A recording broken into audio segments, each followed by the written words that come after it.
दौसा के महुआ से खबर है, जहां नेशनल हाईवे किस पर दो अलग अलग सड़क हादसों में 4 लोगों की मौत हो गई।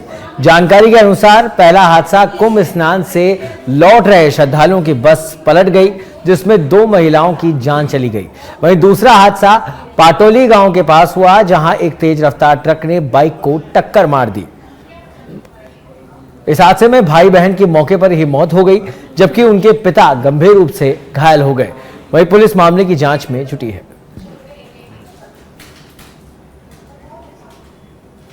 मैं सुबह जो पीपलखेड़ा पे महाकुंभ से आ रहे थे प्रयागराज से, दो औरतों की मौत हो गई थी। उसकी पोस्टमार्टम कार्रवाई हॉस्पिटल महुआ में करवा रहा था। मुझे जरिए फोन सूचना मिली थी कि पाटोली बाईपास पर एक भाई बहन की एक्सीडेंट में मौत हो गई है, जो मोटरसाइकिल जा रहे थे, किसी ट्रक वाले ने टक्कर देना जानकारी में आया है, जिनकी लाश मुर्दाघर में रखवाई है। पोस्टमार्टम कार्रवाई करवाई जाएगी। रुक करते अगली खबर का। सीएम भजनलाल शर्मा की एक्स पोस्ट। आपको बता दें कि उन्होंने लिखा है कि प्रयागराज महाकुंभ से आ रही बस का जयपुर आगरा हाईवे पर दुर्घटनाग्रस्त होने का समाचार अत्यंत दुखद है। संबंधित अधिकारियों को घायलों के समुचित उपचार सुनिश्चित करने हेतु निर्देशित किया गया है। प्रभु श्री राम से प्रार्थना है कि दिवंगत आत्माओं को अपने परम धाम में स्थान व घायलों को शीघ्रातिशीघ्र स्वास्थ्य लाभ प्रदान करें। सीएम भजनलाल शर्मा की एक्सपोस्ट। प्रयागराज महाकुंभ से आ रही बस का जयपुर आगरा हाईवे पर दुर्घटनाग्रस्त होने का समाचार अत्यंत दुखद है। संबंधित अधिकारियों को घायलों के समुचित उपचार सुनिश्चित करने हेतु निर्देशित किया गया है।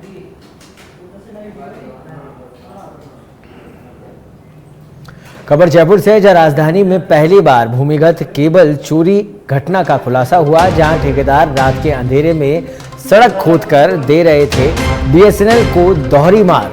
केबल चोरी करके बीएसएनएल के अधिकारियों को खुद देते थे चोरी की इत्तला। डीसीपी की मॉनिटरिंग पर बीएसएनएल केबल काटने वाले 6 लोग गिरफ्तार किए गए हैं। केबल काटने से सप्ताह भर से जयपुर शहर उत्तर की बीएसएनएल की सेवाएं ठप हुई है। पुलिस ने लाखों मूल्य की केबल 1,72,200 रुपए की बरामद किए हैं। वारदात में प्रयुक्त उपकरण, टेम्पो और कार भी बरामद की गई है। सरगना जाबिर हुसैन और मोहम्मद सालिम ने वारदात कबूली है। परिवादी भोजराज सैनी की रिपोर्ट पर पुलिस ने कार्रवाई की है। पुलिस फिलहाल गिरोह से जुड़े अन्य लोगों की भूमिका की जांच कर रही है।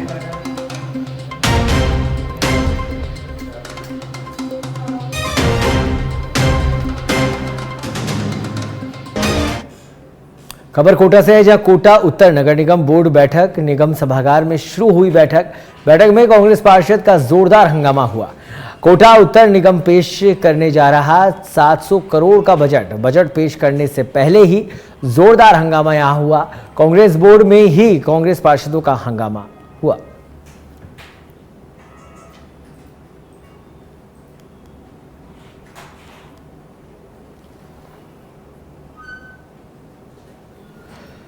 तो जोरदार हंगामा कांग्रेस के पार्षदों का कोटा उत्तर नगर निगम बोर्ड की ये बैठक, जिसकी तस्वीरें आप देख रहे हैं। निगम सभागार में ये बैठक शुरू हुई, जिसके बाद कांग्रेस पार्षदों ने हंगामा शुरू कर दिया।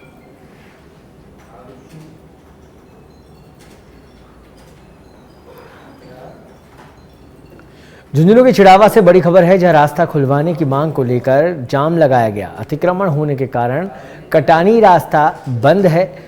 आपको बता दें कि इससे पहले पानी की टंकी पर चढ़े थे ग्रामीण। सुनवाई नहीं होने पर चिड़ावा सुल्ताना पर जाम लगाया गया। जाम लगने से दोनों तरफ वाहनों की लंबी कतारें लग गई। सूचना के बाद मौके पर चिड़ावा पुलिस पहुंची। जाम लगाए बैठे ग्रामीणों से पुलिस समझाइश कर रही है। ग्रामीण रास्ता खुलवाने की मांग कर रहे हैं।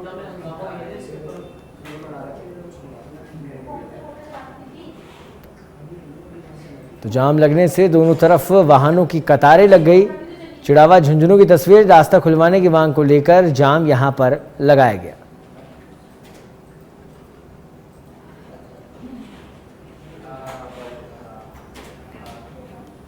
सिरोही के आबू रोड रीको पुलिस ने अवैध अंग्रेजी शराब पर कार्रवाई की है। पुलिस ने नाकेबंदी के दौरान अवैध शराब से भरे ट्रक को पकड़कर मौके से एक आरोपी को गिरफ्तार किया है। वहीं पुलिस ने 148 पेटी शराब भी बरामद की है।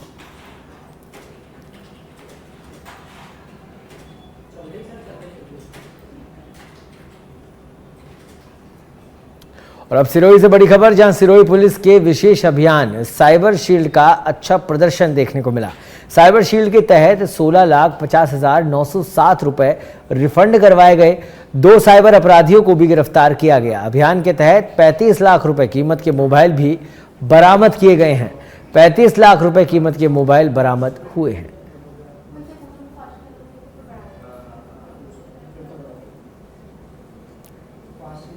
तो 35 लाख रुपए कीमत के मोबाइल बरामद किए गए। साइबर शील्ड अभियान पुलिस की ओर से सिरोही में चलाया जा रहा है, जिसके तहत 2 साइबर अपराधियों को गिरफ्तार किया गया है।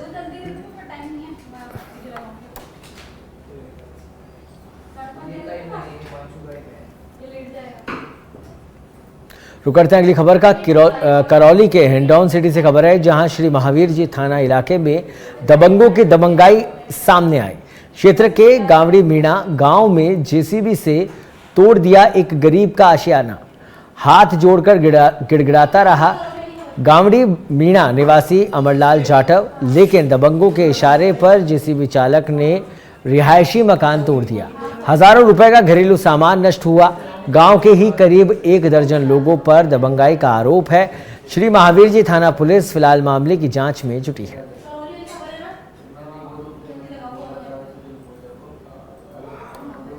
तो जेसीबी चालक ने रिहायशी मकान को तोड़ा।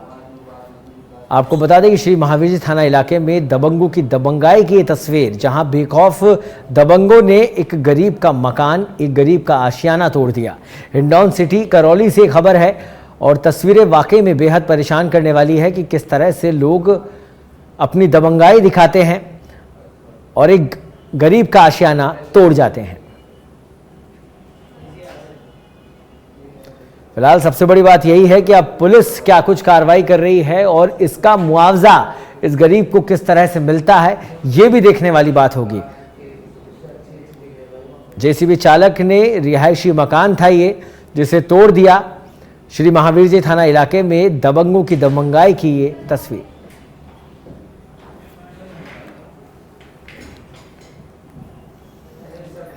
धौलपुर के सरमथुरा थाना पुलिस ने अवैध चंबल रेता के खिलाफ बड़ी कार्रवाई करते हुए रेता से भरे एक ट्रैक्टर ट्रॉली को जब्त करने में सफलता हासिल की है। कार्रवाई के दौरान आरोपी ट्रैक्टर चालक अंधेरे का फायदा उठाकर मौके से फरार हो गया। पुलिस की कार्रवाई के बाद अवैध चंबल रेता कारोबारियों में हड़कंप मच गया है। वहीं पुलिस ने आरोपी ट्रैक्टर चालक की तलाश शुरू कर दी है।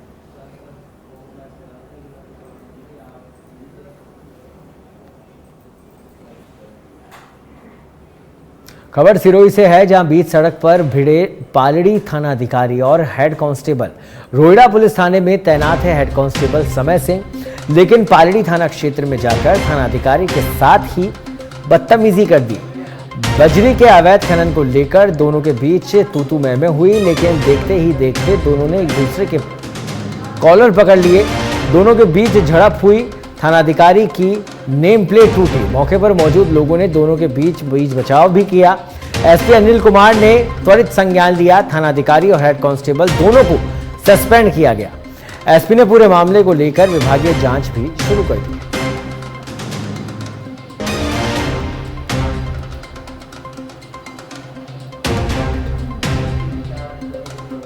ये कल पालड़ीएम थाना क्षेत्र का मामला था और इसके ऊपर ऐसी चीज आई सामने की कि एसएचओ पालड़ी और एक हेड कांस्टेबल है, उनके बीच में किसी बात को लेकर तू मैं हुई और झड़प की भी चीजें सामने आई है, जिसपे सीओ को मौके पे भेजा गया। सीओ से एक विस्तृत रिपोर्ट इसके अंदर मंगाई गई है और उसकी जांच करके दोनों जो अधिकारी थे, जो मतलब पब्लिक प्लेस पे उनका जो करते था वो पुलिस फोर्स के अंदर शोभा नहीं देता, उन दोनों को सस्पेंड किया गया है और उसकी एक विस्तृत जांच जो है वो अपने एडिशनल एसपी हेडक्वार्टर साहब कर रहे हैं। तो आगे जिस तरह के करते पाया जाएगा उसके हिसाब से कार्रवाई की जाएगी। दोनों को तो सिरोही की तस्वीर है, जहां पर बीच सड़क पर भिड़े पालड़ी थानाधिकारी और हेड कांस्टेबल। फिलहाल एसपी ने तुरंत संज्ञान लेते हुए दोनों को सस्पेंड कर दिया है। और खबर पर अधिक जानकारी के लिए हमारे साथ जुड़ गए हमारे संवाददाता सिरोही से विक्रम सिंह। विक्रम, क्या कुछ अपडेट इस खबर पर? जी बिल्कुल सर, बताना चाहूंगा पालड़ी थाने में जो रात को ये घटनाक्रम हुआ, जो हेड कांस्टेबल है, हेड कांस्टेबल ने जो एचएसओ के साथ में जो बदतमीजी की थी उसको लेकर के जो सड़क पर ये दोनों आपस में भिड़े थे, उसके बाद में जो पुलिस की जो किरकिरी हुई, लोगों के अंदर जो मैसेज गया, उसके बाद में एसपी ने तुरंत ही उसके ऊपर संज्ञान लिया और एसपी ने तुरंत ही दोनों को है जो सस्पेंड कर दिया, हेड कांस्टेबल को भी सस्पेंड कर दिया और एसएसओ को भी सस्पेंड कर दिया। उसके बाद में वहां पे एसपी ने जो है अभी जो प्रारंभिक तौर पे वहां पे है जो जांच भी शुरू कर दी है और डिप्टी जो है शिवगंज डिप्टी पुष्पेंद्र वर्मा, उनको जांच भी सौंपी है किस कारण से ये पूरा विवाद हुआ और किस बात को लेकर के इन दोनों के बीच में इस प्रकार की जो झड़प हुई और किस प्रकार से इन लोगों ने जो है पुलिस की छवि को खराब किया, उसको लेकर के पूरी एक जांच की जा रही है। वहीं उसके बाद में बात करूँ तो पालड़ी थाना के अंदर जो है अभी वैकल्पिक व्यवस्था के तौर पर वहां पे प्रभुराम जो है ऐसा ही उसको वहां पे थाना अधिकारी के रूप में लगाया है। जी ठीक है, चलिए बहुत बहुत धन्यवाद विक्रम इस तमाम जानकारी के लिए। जयपुर के चोमू से खबर है जहां शहर में टीसीआई स्कूल बस पलटने का मामला सामने आया। चोमू एसीपी ऑफिस में दोनों पक्षों के बीच हुई वार्ता, एसीपी अशोक चौहान की समझाइश से सहमति बनी। मृतक छात्रा के परिजनों को आर्थिक मुआवजा देने पर सहमति बनी। चोमू सरकारी अस्पताल में शव के पोस्टमार्टम की प्रक्रिया शुरू हुई। चोमू एसएचओ प्रदीप शर्मा भी मौके पर पहुंचे।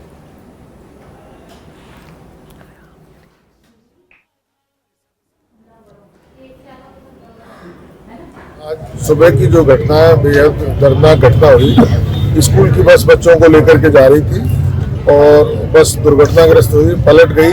उसमें बहुत सारे बच्चे दब गए थे, इसमें 8 बच्चे घायल हुए और 1 बालिका की मौत हुई। क्योंकि वहाँ पर पास में स्टेडियम था, स्टेडियम पर सुबह का समय था और वहाँ बहुत सारे लोग जो है उसके लिए व्यायाम के लिए जो आते हैं रूटीन में आए हुए थे, उन लोगों ने वहाँ तुरंत सारा संभाला, बस को सीधा किया, इंजनों को निकाला। हम सब लोगों ने काफ़ी काम करने के बाद में अब दोनों पक्षों में सहमति बन गई है। सहमति बनने के बाद में और जो प्रक्रिया है एफआईआर दर्ज कर ली है, बस को जब्त कर लिया है। कोटा संभाग के सबसे बड़े एमबीएस हॉस्पिटल में एक घायल युवक के इलाज में लापरवाही सामने आई है। सड़क हादसे में घायल के हाथ में प्लास्टर करते हुए ब्लेड अंदर की छोड़ दी गई। इसका पता 7 दिन बाद पता चला जब वह पक्का प्लास्टर करवाने गया था। युवक का कहना है कि इससे इन्फेक्शन हो सकता है। वहीं मामले को लेकर रेजिडेंट डॉक्टर से जब हमने बात करनी चाहिए, उन्होंने मामले में बोलने से मना कर दिया। पहले आया था, मेरी उंगली में हल्का सा फ्रैक्चर हुआ था। मैं 7 दिन पहले आया, डॉक्टर ने एक्सरे लिखा, मैंने एक्सरा करवाया। एक्सरा करवाने के बाद उन्होंने बोला 7 दिन का कच्चा प्लास्टर करवा लो। मैं कच्चा प्लास्टर करवाने गया तो गलती से स्टाफ से प्लास्टर के अंदर ही ब्लेड रह गई, मतलब मुझे पता नहीं चला सर। अब 7 दिन बाद में आज आया तो डॉक्टर को दिखाया, डॉक्टर ने बोला कि वापस आप एक्सरा करवाओ। जब एक्सरा स्टाफ के पास गया तो एक्स्ट्रा स्टाफ ने जब एक्सरा किया तो उसमें देखा कि अंदर ही ब्लेड है। तब मेरे को जानकारी मिली स्टाफ से कि आपके अंदर ही, इसके प्लास्टर के अंदर ही ब्लेड रह चुकी है, तो आप जाके प्लास्टर कटवा के ब्लेड निकलवा लेना। मैं गया, स्टाफ से बोला, स्टाफ ने प्लास्टर काट के ब्लेड निकाल दी। उसके बाद मैं डॉक्टर पास गया, डॉक्टर के पास जाके मैंने बोला कि सर क्या करना है कि 21 दिन का प्लास्टर करवा लो आप। 21 दिन का प्लास्टर करवाने के लिए मैं गया तो उन्होंने 21 दिन का प्लास्टर कर दिया। मैंने पक्का वाला प्लास्टर करने के बाद मैं वहाँ पे डॉक्टर पास गया। डॉक्टर की नजर जब प्लास्टर पे पड़ी तो उन्होंने बोला मेरे से कि ये प्लास्टर किसने किया। मैंने कहा सर स्टाफ ने किया। कि जाओ स्टाफ को जाके बुला के लेके आओ। मैं गया स्टाफ के पास, स्टाफ से बोला कि आपको डॉक्टर साहब बुला रहे हैं। जब स्टाफ आया डॉक्टर के पास तो डॉक्टर ने बोला कि ऐसे कोई प्लास्टर करता है कि ये किसने किया प्लास्टर। शाहपुरा के श्री प्रसिबा राजकीय महाविद्यालय के तत्वावधान में भारतीय ज्ञान परंपरा पर 2 दिवसीय राष्ट्रीय कॉन्फ्रेंस का शुभारंभ हुआ। मणियार कोटेज में आयोजित इस भव्य कार्यक्रम का उद्घाटन राजस्थान के राज्यपाल हरिभाऊ बागड़े ने दीप प्रज्वलित कर किया। राष्ट्रीय शिक्षक महासंघ के सहयोग से आयोजित इस कॉन्फ्रेंस में देश भर से लगभग 500 विद्वान और शिक्षाविद शामिल हुए। समारोह में राष्ट्रीय शिक्षक महासंघ के अध्यक्ष प्रोफेसर NL गुप्ता और महासंघ के सचिव प्रोफेसर महेंद्र कपूर भी उपस्थित रहे।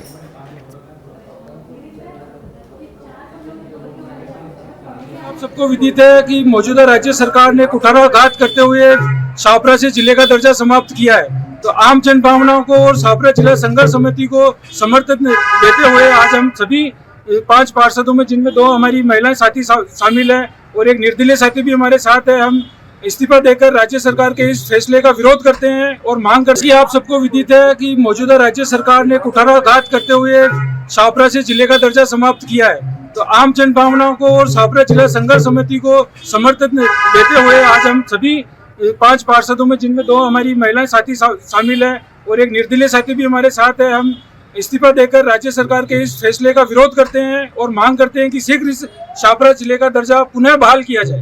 इसकी आप सबको विदित है कि मौजूदा राज्य सरकार ने कुठाराघात करते हुए डीडवाना जिले के खुनखुना थाना क्षेत्र के तोशीना गांव में एक बड़े भाई ने अपने ही छोटे भाई की कुल्हाड़ी से वार कर हत्या कर दी। घटना के बाद आरोपी भाई शव के पास ही बैठा रहा, जिसे बाद में पुलिस ने मौके से गिरफ्तार कर लिया। पुलिस ने बताया कि कल रात को ही एक पारिवारिक कार्यक्रम में भाग लेकर दोनों भाई घर लौटे थे। इसके बाद दोनों एक साथ बैठकर शराब पी रहे थे। इसी दौरान किसी बात को लेकर आपसी कहासुनी हो गई। कहासुनी इतनी बड़ी कि बड़े भाई ने छोटे भाई पर कुल्हाड़ी से 5 से 6 बार किए, जिससे उसकी मौके पर ही मौत हो गई।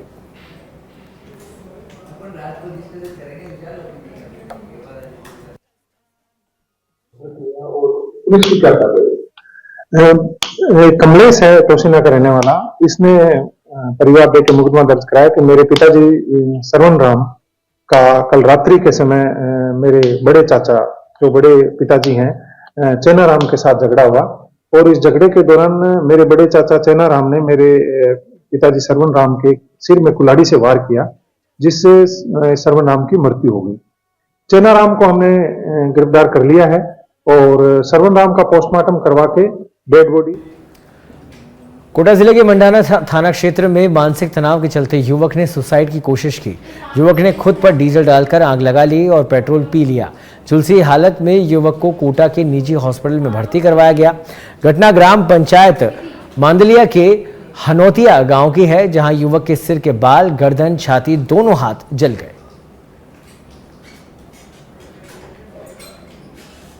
साहब कहीं को ना लड़ाई, कहीं भी लड़ाई नहीं, घर पे छोड़ दिया। जो मुँह पानी रेल बाग निकल गयो, अब पीछे से डीजल पेट्रोल पी गया, अब पटक लिया।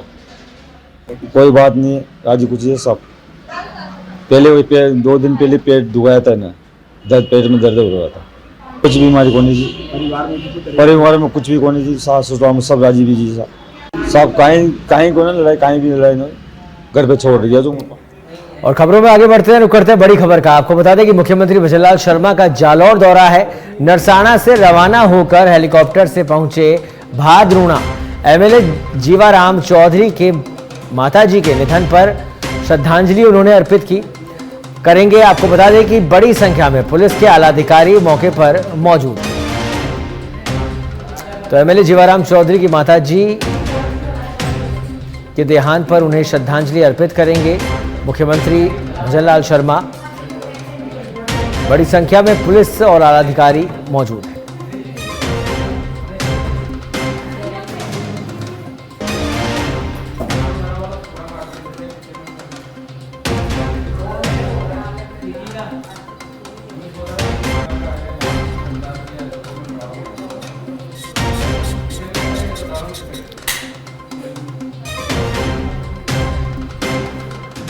मुख्यमंत्री भजनलाल शर्मा का जालौर दौरा है। नरसाना से रवाना होकर हेलीकॉप्टर से भादरूणा पहुंचे हैं। एमएलए जीवाराम चौधरी के माताजी के निधन पर श्रद्धांजलि अर्पित करेंगे यहां।